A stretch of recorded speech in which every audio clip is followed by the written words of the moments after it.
Cody Severson in the chat. Quad's feelings about the Sens little brother energy radiates little brother energy. Jeff, you've spent a lot of time with me. Do I have little brother energy like Brady Tkachuk? Yeah, 1,000%. I speak from experience here because I've got older brothers myself. So I probably convey a little brother energy myself on occasion. I'd like to think I've kind of outgrown it a little bit. I just realized I'm wearing my Canucks Army t-shirt today. So dressed for the occasion here. And let me just say this about Brady Tkachuk, because if Canuck fans really hadn't paid an awful... I think people have a general sense of who he is and what he is as a player. He also scored his 10th goal of the season on the power play against the Canucks. There is an incredible hockey player in there somewhere. But this was his follow-up performance to the game against Vegas on Thursday night, where he had 7 shots and 6 hits, and you're thinking, my goodness, he's doing everything. But he was also on the ice for all 3 of Vegas's goals in a 3-2 loss. And so, you're right, the puck is secondary way too often when he's on the ice. And I don't want to go far down the road here, but the Canucks will see the Sens again on December 21st, the Saturday before Christmas. It'll be Travis Green's return. I don't know if Zach McEwen will be there because he got sent down today, but I would imagine Brady will be front and center and people can see for themselves. And it wouldn't surprise me if he gets all wrapped up and fired up again. There's a level of intensity and then there's way over the top. And yeah, that sequence there, that had to be the least predictable penalty in the National Hockey League. When they were already down a man, the delayed penalty, you just knew, you could see it. He tried 10 different things to take a penalty. And then eventually, I love the fight because Dakota Joshua, talking about big brother and little brother energy, Dakota Joshua was like, yeah, whatever, just swing away here. I'm not really going to engage you. You're going to get tossed out of this hockey game, and we're all going to be better for it. So, yeah, I mean, you kind of laugh at it, but my goodness, if you had to deal with that on a daily basis, watching or covering that hockey club, I would imagine it'd get pretty frustrating pretty quickly. Something that wasn't frustrating, Filip Hronek rising to the occasion with Quinn Hughes going down early in the game. Jeff, just your thoughts on the Hughes hit and then Hronek's play after that. I don't want to talk too much about the hit because you're going to scream at me. You and I were going back and forth online on that one. You seem to think Josh Norris should have been thrown out of the hockey game for acting and absorbing a head shot and all that. It's a penalty all day, every day. Gets him in the numbers. You can call it a little shove, whatever. It's a dangerous play 2 feet from the boards. And it's not Quinn Hughes. That's not who Quinn Hughes is as a player. Certainly isn't ever going to rise to supplemental discipline. It's one and done and enough punishment to have your captain and your best player thrown out for 2.5 periods of a hockey game. But it was a penalty. But I do agree with you guys that there should be some discretion here and some way. Even if it rises to the level of a major penalty, keep the captain in the game. The people in Ottawa were cheated of seeing the Norris Trophy winner. There's a ton of Canuck fans there. They want to see Quinn Hughes play and do his thing, but it happened. We're not going to relitigate it. And yeah, I mean, credit to the rest of the group, but particularly the 5 defensemen that stayed in the game and played. And Phil Hronek plays his season high at 27.5 minutes, was on the ice for all 4 of the Canuck goals, was on the ice for the Tkachuk power play goal, but that was it defensively. I thought he was physical. I thought he sort of commanded the puck in situations. I loved his work on that penalty kill. Once Hughes got thrown out, he killed 3 minutes and 5 seconds of the major penalty. That's doing some heavy lifting, sets the tone for the remainder of the game, and it kind of had that feel of all right, we can do this. We're all going to pull on the rope. I'm going to be right up there at the front leading the tug of war. And yeah, I mean, too often Hronek sort of plays in the shadow of Quinn Hughes, but man, he stepped outside of the shadows, and I thought he was terrific. He was the second star of the hockey game on rink-wide on Saturday night. Up front, the Elias Pettersson line was dominant again. What stands out to you about why they've been clicking so well together lately? Well, I think it stands out that you're calling them the Paterson line. I'm going to call them the Sherwood line. Credit where it's due here. Yeah, on paper, it doesn't necessarily look like it should work the way that it is, but I was glad Jake DeBrusk had a breakout night.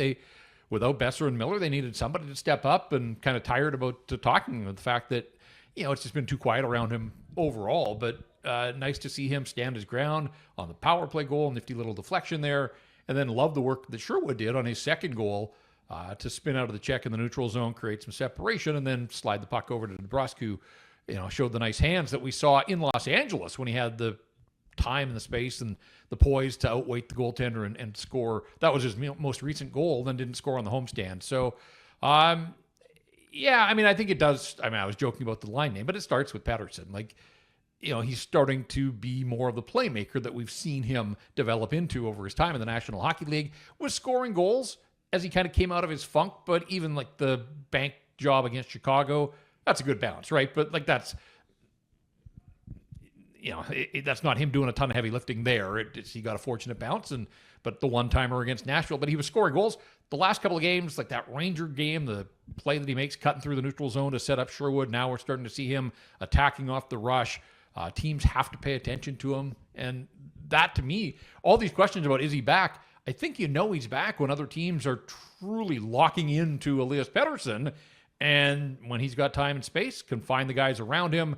If he's going to be the focus of the defenses, that's good news for the Canucks because he's skilled enough and he's starting to feel it now that, he can use those opportunities to get the puck into the hands of his teammates. And yeah, I mean, it's been fun to watch. And what I like about Sherwood is that, he hasn't abandoned what's made him successful. He's just kind of elevated the scoring side of his game that we've seen at other levels. But another 10-hit night the other night, like incredible stuff. Like it's wild that, I guess I thought at some point he might fall into this trap of I'm the NHL hit leader.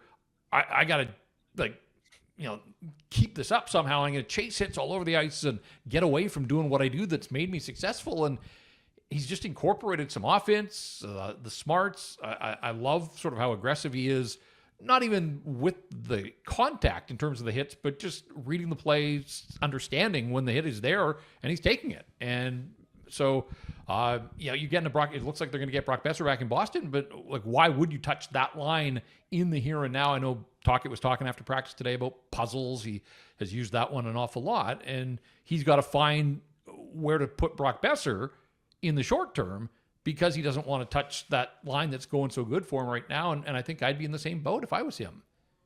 Okay, so let's talk about it. Blueger and Heinen are Brock Boeser's line mates, it looks like, if he's good to go against Boston. That's how they skated at practice today. First of all, we wouldn't have never thought that Kiefer Sherwood would be taking Brock Boeser's spot in the top six, but here we are. Kiefer Sherwood looks like he's going to stay on that line, and like you said, Jeff, why would you break it up? But let's talk about this third line, this potential third line with Teddy Blueger, Denton Heinen, Brock Boeser. I look at it and say, like, on the road, that's just something else that teams have to deal with, and you would think that the Canucks would be able to win those minutes with that line on the ice and potentially chip in on some offense. Yeah, I mean, imagine the luxury of having a 40-goal scorer on your third line. Now, is Kiefer Sherwood the lock solid answer to top six role the rest of the way? If he keeps playing like this, maybe. But I think ultimately when he finds his level, they may continue to move him around. I mean, that's the way Rick Tocchet coaches. Like, he tries to ride the hot hand. He talks about duos. He talks about puzzle pieces. Obviously the absence of JT Miller is massive, and that's tough for any coach to try to figure out how best to attack that. But yeah, you've got a line that's going. You want to keep Garland and Joshua together, and I still think there's plenty of room for Dakota Joshua. This isn't a knock on him, fully understanding why it's taken him a while to get back up to speed, but I don't think we've seen anything close to last year's Dakota Joshua yet. So that's sort of encouraging still. And if you have to start Brock Boeser and kind of ease him back in, so be it. I don't think he's going to be a third line guy for long. He's going to get top unit power play. I just hope that he's missed 7 games, and I hope that he hasn't lost his scoring touch in any way, because he had 6 goals in 12 that he had played. He was on that 40-goal pace, and we've seen lots of guys and how they respond to a serious head injury. He looked good. He looks happy. I saw the post-practice comments. Like, he seems like he's in a pretty good space. He sounds excited to get back in there, as you'd expect. But once you start playing for keeps and you can't avoid contact, let's see how he reacts. But I do hope that wherever they slot him in the lineup, I hope that he looks like the Brock Boeser before the head injury, because he was off to a terrific start, and he means so much to this group, especially in the absence of a guy like JT Miller right now. Nils Höglander played just 8:37 against the Sens on Saturday night.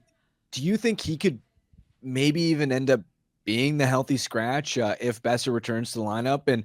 And just big picture, how concerned are you with where Höglander is at as far as the level of trust that the coaching staff seems to not have in him right now.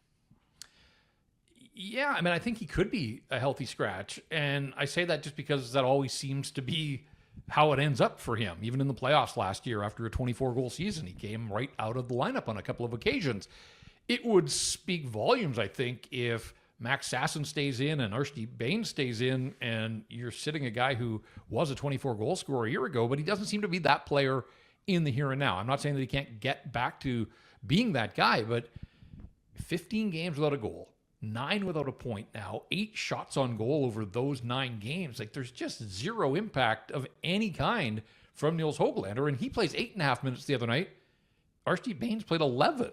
Like 2.5 minutes more for Archie Bains. And there are a lot of people that say, hey, what exactly does Bains bring to the mix here? We know what Höglander's supposed to bring, and Höglander started the game in the third line capacity, right?